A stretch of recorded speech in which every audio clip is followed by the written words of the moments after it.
Nanaimo RCMP say the man who crashed into a woman out walking her dog, then another car on Wednesday, was drunk. Part of what makes this crash so unique is that it happened at lunchtime.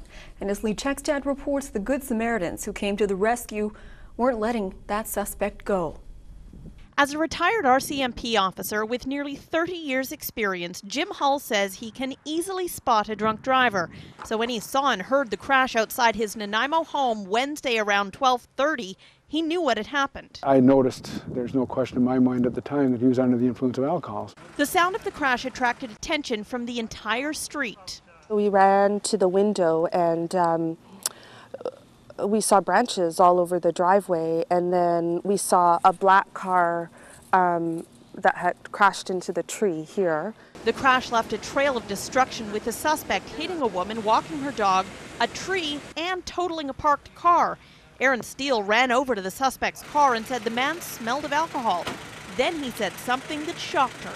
He said to me that, he couldn't afford another DUI, and he was only in his early 20s, he appeared.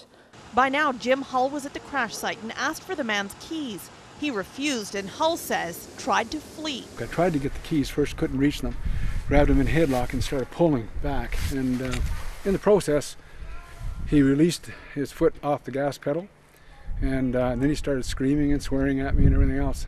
Hull, who suffered a heart attack just last week, managed to keep the suspect at the scene until emergency officials arrived. Down the street, the woman he hit was waiting for an ambulance, suffering minor injuries. She was released from the hospital Wednesday, but still has physical pain, which makes neighbor Aaron Steele angry. He has changed my neighbor's life for probably forever, as well as his own, and it was completely preventable. The suspect is charged with drunk driving and for causing bodily harm. The Good Samaritans in the area say they're not heroes, just eager to keep drunk drivers off the streets at any cost.